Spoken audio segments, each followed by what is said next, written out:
Houses are often one of the biggest purchases that someone will make throughout their lifetime, so it's incredibly important that you understand the buying process and the ins and outs that go along with it. Today, we're going to be explaining exactly that. My goal is to make you comfortable with the buying process.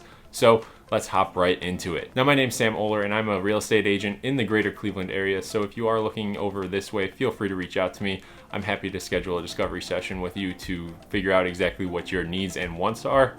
But let's hop right into it. So your first stop on the home buying journey is going to be a lender. You have the opportunity to go to a bunch of different ones to get the lowest price, but I always recommend going through word of mouth or someone you already know, like, and trust, just so that you know you are being helped throughout the process. Now, the reason the lenders are your first stop is due to the fact that they are going to be the ones that tell you exactly how much you can afford.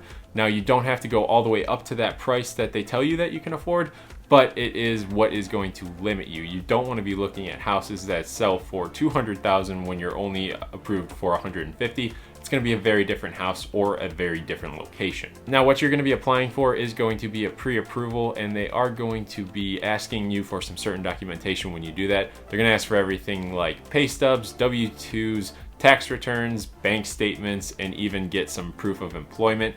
So that way they are able to give you that conditional approval that says that you're able to go look at houses and that you'll more than likely get approved for the loan. But there are two main types of loans that go along with this, and those are conventional and FHA. Now, the difference between the two is that an FHA loan is a little bit more strict with what you can buy. The house has to be in a little bit better condition than what a conventional loan allows for, and the down payments are a little bit different, and you're also going to have another type of insurance that you pay for on that loan. Now, as far as the conventional loan goes, like I said, you are able to have something that is a little bit more of a fixer-upper if that's what your goals are, but it is a little bit more lax as far as what you can buy. Now, I'm not a lender, but I have another video that explains the difference between the two a little bit more in depth from an actual lender themselves.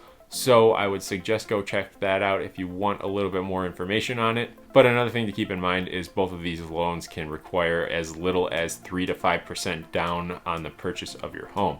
So it's not that 20% that everyone thinks that you need for a conventional loan. Now, once you're pre-approved for your loan, the next stop in the home buying process is going to be actually looking at homes and finding the ones that you want. Now, I always tell my clients it's a team effort between us two. For looking for the homes, I suggest to keep looking at the same way you have been based on whatever website you've been using, whether it be Trulia, Zillow, or Realtor.com. And if you happen to be working with me, I will be sending you houses as well that I think fit what you are looking for. And if you do like it, you send me that list of houses that you want, and we'll go check all of them out. If any of them do spark your interest, we can offer on them.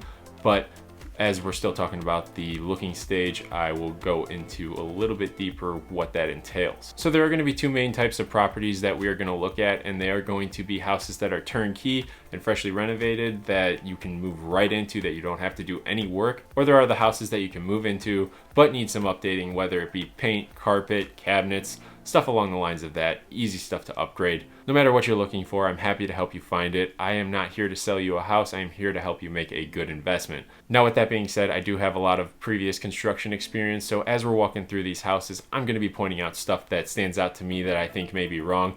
And if you have any questions, do not hesitate to ask, because I am happy to answer and help you understand a little bit better, no matter what it may be. I don't own these houses that we're walking through, so I'm not here to hide anything. Now, if you are looking for a house that needs a little bit of work, I always suggest going for those ones just due to the fact that you have the ability to put some sweat equity into it. And once you do that, you are going to be able to gain some real equity.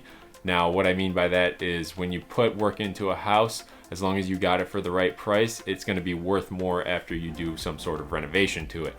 And when you go to sell, that is going to help you tremendously because it's going to be more money in your pocket. The other thing that is super important to talk about is competition. Now, with this level of home, there's not a lot of people who are looking at it because it doesn't make sense for flippers, but it also doesn't make sense for those people who want the turnkey properties that they don't have to do anything to when they move in.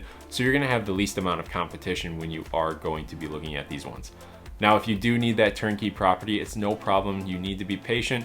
You're going to have a little bit more competition as far as what you're looking for, but as long as you hang on to that patience, you will be in a good spot once you do find that house that accepts your offer. Now, with the thought of offering in your head, we are going to talk about what it takes to actually write an offer.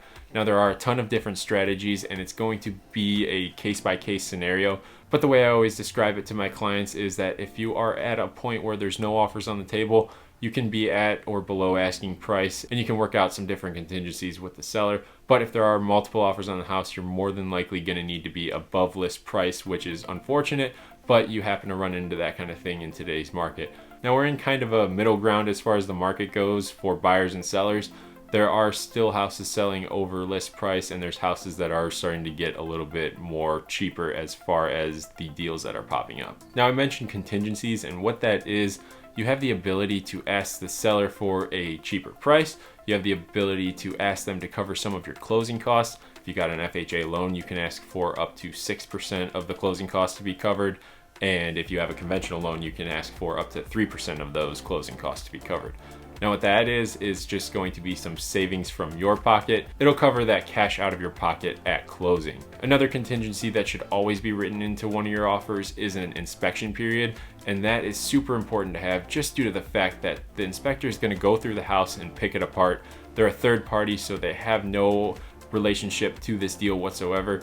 They're being hired just to find what is wrong with the house. And something to keep in mind when these inspections are happening, there is never a perfect inspection. So there's always going to be some sort of issue with a house, whether it be 100 years old or a brand new build. But during this inspection period, you do have the ability to renegotiate, whether it be dropping the price or asking for the seller to have some fixes performed. Now you're not going to ask a seller to repaint a bedroom or fix some random chips in the wall. What you are going to ask for is going to be health and safety related. And that includes stuff like if a furnace isn't vented properly, if there's a broken window, a basement wall is bowing and it's starting to cave in, and it could be a structural issue. Just different things like that. Now the inspection period usually lasts about 10 to 14 days, and the prices vary depending on what you get. There are different types of inspections, such as a general inspection. You can get a mold inspection, pest inspection. You don't always need them, but it's whatever is going to make you the most comfortable. Now the other thing that you're going to have a timeline on throughout this buying process is going to be your earnest money deposit, and that is a deposit that is held by the title company that shows that you're serious about buying this house. Those usually land anywhere from $500 to $1,000 depending on what the price range of the home is. But like I said, the title company holds on to that and it goes towards the purchase price. And if you do find something in the inspection period that you want to back out of the deal for whatever reason, or if you get denied the loan, you don't have to worry about getting that money back because it is written in our contract that it is returned to the buyer. So once you make it through that inspection period and the renegotiation period, you're pretty much done with the deal. You're just going to be filling out a lot of paperwork for the lender. We're going to be waiting for title to do their title search. And what the title company does is they go back 30 years and look at all of the transactions that have happened with the house and just make sure that there's no liens on the property that need to be paid off before it goes into your name. They are there to ensure that you get a clear title when it is transferred to you. Now this whole process takes about 30 to 45 days once the property is under contract. But towards the second half of the process, I am not super involved. I'll be checking in here and there, but it's mainly going to be the lender and the title company doing the work from there.